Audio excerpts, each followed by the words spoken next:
రోజా తాజాగా మరొకసారి బాబు సర్కార్ మీద విరుచుకుపడింది. వెంటనే ఆమె మీద ట్రోల్ బిగిన్ అవుతుంది. మహిళ కాబట్టి ఆ ఆడతనాన్ని బేస్ చేసి తిట్టడం సహజంగా జరుగుతుంది.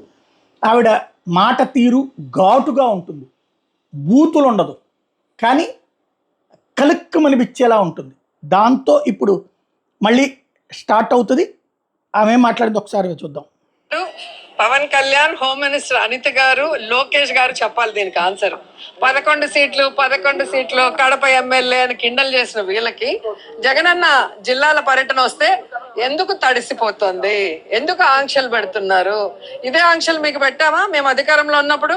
చంద్రబాబు నాయుడు తిరిగాడు, పవన్ కళ్యాణ్ తిరిగాడు, లోకేష్ కూడా పాదయాత్ర అని చెప్పి ఒక పాదయాత్ర చేశాడు. అది ఎవరు కూడా చూడని పాదయాత్ర. ఎప్పుడైనా ఆంక్షలు పెట్టామా? అంటే జగన్మోహన్ రెడ్డి గారు జనంలోకి వస్తే తెలుగుదేశం పార్టీ ఈవీఎంల ద్వారా గెలిచిపోయిందన్న విషయం పబ్లిసిటీ అవుతుంది కాబట్టి వాళ్ళు ఏదైతే సూపర్ 6 కానీ 143 మేనిఫెస్టోలో చెప్పినవి చేయకుండా జగనన్న ఇస్తున్నవి కూడా ఇస్తామని చెప్పి ఇవ్వకుండా పోవటాన్ని ప్రజలందరూ కూడా జగనన్న వెనక వెళ్తూ ఆయనకు చెప్తున్నారు. కాబట్టి ఇది ఘాటుగా స్పందిస్తూ వచ్చింది. ఇక అంటే ఓ రకంగా తెగించేసింది. వరుస పెట్టి ఆవిడ సైలెంట్గా ఉన్న ఊరుకోరు, భయపడింది అంటారు. ఆవిడ తెగించి ముందుకు రావడం బిగిన్ అయింది. ఈరోజు చంద్రబాబు నాయుడు, పవన్ కళ్యాణ్, హోమ్ మినిస్టర్ అనిత గారు, లోకేష్ గారు చెప్పాలి దీనికి ఆన్సర్. 11 సీట్లు కడప ఎమ్మెల్యే అని కిండల్ చేసిన వీళ్ళకి జగనన్న జిల్లాల పర్యటన వస్తే ఎందుకు తడిసిపోతుంది, ఎందుకు ఆంక్షలు పెడుతున్నారు? ఇదే ఆంక్షలు మీకు పెట్టామా మేము అధికారంలో ఉన్నప్పుడు? చంద్రబాబు నాయుడు తిరిగాడు, పవన్ కళ్యాణ్ తిరిగాడు, లోకేష్ కూడా పాదయాత్ర అని చెప్పి ఒక పాదయాత్ర చేశాడు. అది ఎవరు కూడా చూడని పాదయాత్ర. ఎప్పుడైనా ఆంక్షలు పెట్టామా? అంటే జగన్మోహన్ రెడ్డి గారు జనంలోకి వస్తే తెలుగుదేశం పార్టీ ఈవీఎంల ద్వారా గెలిచిపోయిందన్న విషయం పబ్లిసిటీ అవుతుంది కాబట్టి వాళ్ళు ఏదైతే సూపర్ 6 కానీ 143 మేనిఫెస్టోలో చెప్పినవి చేయకుండా జగనన్న ఇస్తున్నవి కూడా ఇస్తామని చెప్పి ఇవ్వకుండా పోవటాన్ని ప్రజలందరూ కూడా జగనన్న వెనక వెళ్తూ ఆయనకు చెప్తున్నారు. కాబట్టి వాళ్ళు చేసిన తప్పులు, వాళ్ళు చేస్తున్న అవినీతి ఏదైతే ఇప్పుడు ఉందో, ఇసుక కానీ, మద్యం కానీ, గంజాయి కానీ, డ్రగ్స్ కానీ, ఇవన్నీ బయటకు వస్తున్నాయన్న భయంతో, బాధతో ఈ ఆంక్షలు తప్ప ఎందుకు ఆంక్షలు నాకు చెప్పాల్సిన అవసరం వాళ్ళు ఉంది. మీరే చెప్పారు కదా, మీరే చూశారుగా 11 సీట్లని ఏ విధంగా ఎగతాళి చేశారు. 11 సీట్లు ఉన్న వాళ్ళ గురించి ఎందుకు భయపడుతున్నారు మరి? అండ్ రెండవది, ఈరోజు సీరియస్గా డిస్కషన్ చేసింది పిఎస్సీలో ఏంటంటే జగన్మోహన్ రెడ్డి గారికి Z+ కేటగిరీ భద్రతను కల్పించాలి. కానీ వీళ్ళు కోర్టుకు కానీ కేంద్ర ప్రభుత్వానికి కల్పిస్తున్నామని అబద్ధం చెప్తూ ఎక్కడా కూడా భద్రత కల్పించటం లేదు. రోప్ పార్టీస్ లేదు, పోలీసుల ప్రొటెక్షన్ లేదు. పోలీసులు ఏం పని చేస్తున్నారు? నియోజకవర్గాల్లో నోటీసులు ఇచ్చి మీరు మీటింగ్కి వెళ్తే మీ మీద రౌడీ షీట్లు తీస్తామంటారు, లేదంటే చెక్ పోస్టుల దగ్గర కార్లు పట్టుకోవటం, బైకులు పట్టుకోవటం, ప్రజల్ని కొట్టి పోలీస్ స్టేషన్లో కూర్చోబెట్టడం, జగన్ గారి మీటింగ్లు పోకూడదని. దీనికి పోలీసుల్ని ఉపయోగిస్తున్నారు. లేదంటే లోకల్ ఎమ్మెల్యేలు ఎవరైతే కూటమి ప్రభుత్వం వాళ్ళు చెప్తున్నారో వాళ్ళకి నచ్చని వాళ్ళు వైఎస్ఆర్సీపీకి స్ట్రాంగ్ ఉన్న క్యాడర్ మీద తప్పుడు కేసులు పెట్టి లోపల పెట్టడానికి యూజ్ చేస్తున్నారు తప్ప ఒక ప్రతిపక్ష నాయకుడు, ఒక ముఖ్యమంత్రిగా పనిచేసిన జగన్ గారు జిల్లా పర్యటనకు వస్తే కనీస భద్రత కూడా లేకపోవడం చాలా బాధాకరం. మీరు చూశారు పొదిలీకి వెళ్ళినప్పుడు కానీ, రాప్తాడుకి వెళ్ళినప్పుడు కానీ. నేనైతే కళ్ళారా చిత్తూరుకి మ్యాంగో రైతుల కోసం వచ్చినప్పుడు చూశాను. ఒక్క పోలీస్ అంటే ఒక్క పోలీస్ ఆ మార్కెట్ యార్డ్లో ఉన్నారా? జనాలు ఎలా మీద పడి జగన్ గారిని వాళ్ళ వైపుకు లాగేసుకుంటున్నారు అభిమానంతో మనం చూసాం. అంటే జగన్ గారిని ఏదో ఒకటి చేయాలన్న తపన అనేది ఈ కూటమి ప్రభుత్వంలో కనిపిస్తుంది. ఎందుకంటే చంద్రబాబు నాయుడు సొంత తండ్రి లాంటి ఎన్టీఆర్ గారికే పార్టీ లాక్కొని చెప్పులేసి ఆయన చావుకు కారణమైన వ్యక్తి కాబట్టి కుట్ర రాజకీయాలు చేయటము, వెన్నుపోటు రాజకీయాలు చేయటం చంద్రబాబు నాయుడుకి వెన్నతో పెట్టిన విద్య కాబట్టి జగన్మోహన్ రెడ్డి గారి భద్రత గురించి మేమంతా ఆందోళన చెందాం. అందరం కూడా పిఎస్సీలో దాని మీద డిస్కస్ చేశాము. మేము న్యాయ పోరాటం దీని మీద చేయాలనుకుంటున్నాం. కేంద్రకు కూడా ఇన్ఫార్మ్ చేసి ఆయనకి భద్రత పెంచే విధంగా అడుగులు ముందుకు వేయాలి. అలాగే పార్టీ నుంచి ప్రతి జిల్లాలో నుంచి మరి జగన్ గారికి భద్రత కల్పించే విధంగా మేము ముందుకు వెళ్ళాలనుకుంటున్నాం.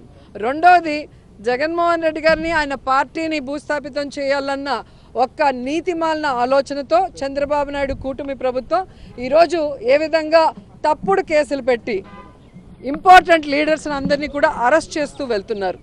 మిథున్ రెడ్డి గారు కానీ, కాకాని గోవర్ధన్ రెడ్డి గారు కానీ, చెవిరెడ్డి గారు కానీ ఇప్పుడు వాళ్ళు కాదని ఇంకా వాళ్ళ పిల్లల్ని, మొన్న చూస్తే హారిక గారు జడ్పీ చైర్మన్ మీద ఆవిడ భర్త మీద దాడి చేసి కార్లు పగలగొట్టి బూతులు తిట్టి మళ్ళీ ఆవిడ మీదే కేసు పెట్టడం అనేది ఈ ఒక్క ప్రభుత్వంలో ఈ ఒక్క రాష్ట్రంలోనే జరుగుతుంది.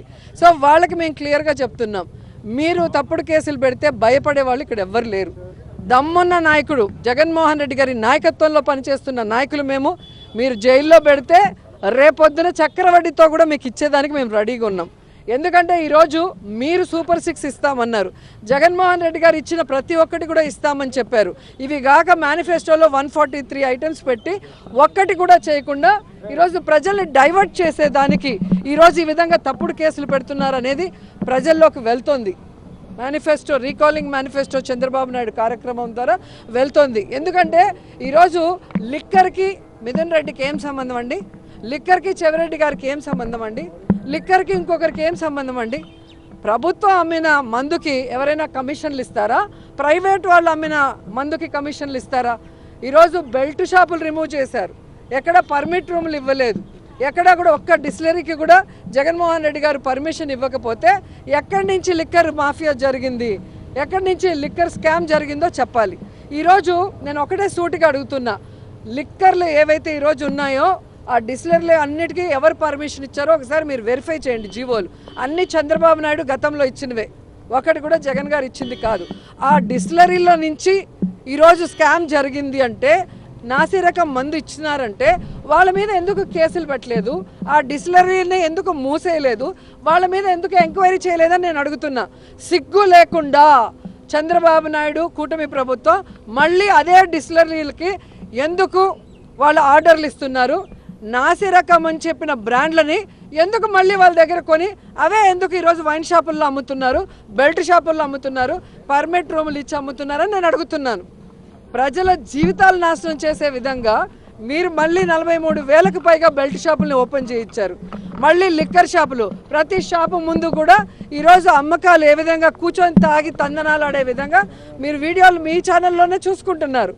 ఎక్కడైనా ప్రైవేట్ వాళ్ళకి నచ్చినట్టుగా ఈరోజు లిక్కర్ సిండికేట్ని తయారు చేసి వాళ్ళు రేట్లు పెంచుకొని వీళ్ళకి కమిషన్లు ఇచ్చే విధంగా కూటమి ప్రభుత్వం ప్రవర్తిస్తూ ఈరోజు జగన్మోహన్ రెడ్డి గారి ప్రభుత్వం మీద నింద వేసే విధంగా ఈరోజు మిథున్ రెడ్డి గారిని కానీ ఇంకొకరిని అరెస్ట్ చేయడం అనేది ప్రజలు గమనిస్తున్నారు.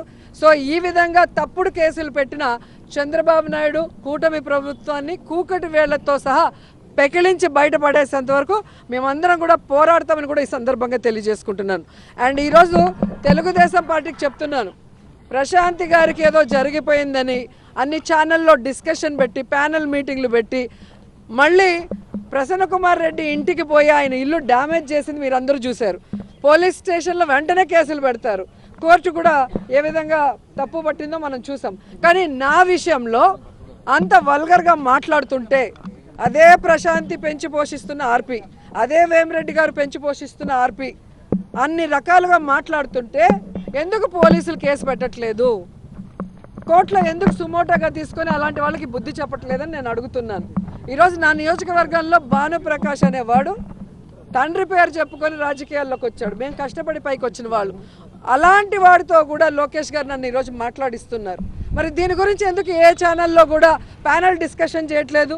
మేధావులు విశ్లేషకులు ఎందుకు కూర్చోవట్లేదు? అంటే మీ పార్టీలో ఉంటే వాళ్ళు మంచోళ్ళు, పక్క పార్టీలో ఉంటే వాళ్ళు చెడ్డోళ్ళు.